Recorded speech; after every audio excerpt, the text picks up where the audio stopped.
साधक जो होता है वो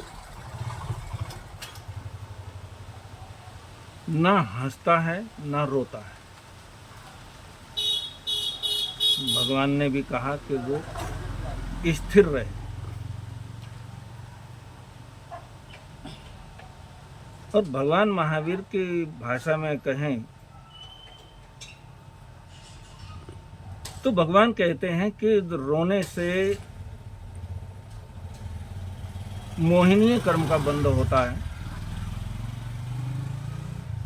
हंसने से भी मोहिनीय कर्म का बंध होता है। भगवान ने जो कहा वो बहुत उचित है, लेकिन हमने उसका जो अर्थ निकाला, जितने भी संत महात्मा हुए उनमें अधिकांश देखते हैं बड़े गंभीर चेहरे पर एकदम उदासी। इसका मतलब ये नहीं था। उदासी कोई संयम की परिभाषा है, कोई साधना की परिभाषा है, ऐसा बिल्कुल नहीं। मोहिनीय कर्म का बंध हमारे बाहर के आचरण से संबंधित बिल्कुल नहीं। साधक हंसता है और महावीर कहते हैं साधक ना हंसे। और साधक नहीं हंसेगा तो फिर कौन हंसेगा? क्योंकि जब दुनिया की हम स्थितियों को, दुनिया के इस नाटकबाजियों को, छल फरेबों को देखते हैं तो साधक के मन में सहज हंसी का स्फुरण होता है। उनकी मूर्खताओं के ऊपर, उनकी अज्ञानता के ऊपर कि ये लोग कितने अज्ञानी हैं, उनके मन में जब ये बात ध्यान में आती है तो उनको एक सहज हंसी आती है और रोना आता है तुम्हारी अज्ञानता को देखकर कि तुम सब कुछ जानते हुए भी और फिर भी सारी दुनिया के गोरख धंधे करते हुए, अपने परिवार को चलाते हुए, व्यापार को चलाते हुए, आस पड़ोस रिश्तेदार सभी से मिलते जुलते हुए, कितना बड़ा दायरा है, उसमें हमारे कितने सारे अनुभव हैं। और इतने अनुभवों को लेने के बावजूद भी हम ऐसी ऐसी मूर्खताएं कर जाते हैं, तो उसमें तो साधक को रोने की बात ही है, वो तो रोएगा ही।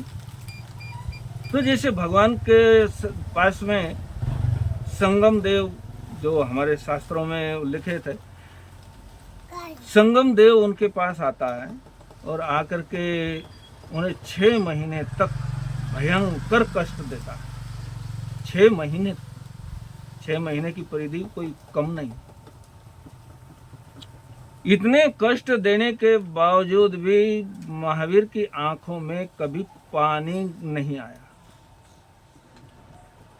आंसू का एक बूंद उनकी आंखों में कभी दिखाई नहीं दिया। लेकिन जब संगम देव हार गया, आखिर कितना कष्ट दोगे? अगर सामने वाले पर उसका कोई प्रभाव ही नहीं पड़ रहा और आपने किसी को गाली दी और उसने सुनी ही नहीं, तो क्या करोगे? वो गाली देने वाला परेशान हो जाएगा। तो संगम देव ने उन्हें 6 महीने तक कष्ट दिए और महावीर के ऊपर उसका कोई असर नहीं पड़ा। आखिर हार गया और महावीर के पास बनते, मैंने आपको इतने दिन, इतने महीने कष्ट दिया, लेकिन आपको मैं हिला नहीं सका, डरा नहीं सका, भयभीत नहीं कर सका, इसलिए मैं क्षमा याचना करता हूँ। पैरों में झुक गया और वहां से चलता बना। जाते जाते उसने पीछे मुड़कर के देखा तो भगवान की आंखों से पानी टप टप टपक रहा था।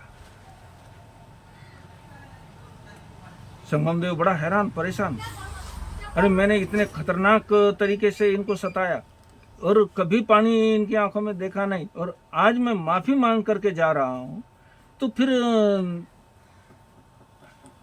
ये आंसू कैसे? वापस आया, भगवान ये क्या मामला है, ये क्या कारण है कि जब मैं माफी मांग करके जा रहा हूं उस समय आपकी आंखों में पानी, 6 महीने तक आप डामाडोल नहीं हुए। तो भगवान ने कहा कि संगम, मैं देख रहा हूं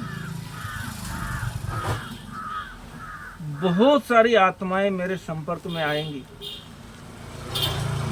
बहुत सारी आत्माएं अपने जीवन का कल्याण करेंगी, मोक्ष पद को प्राप्त करेंगी।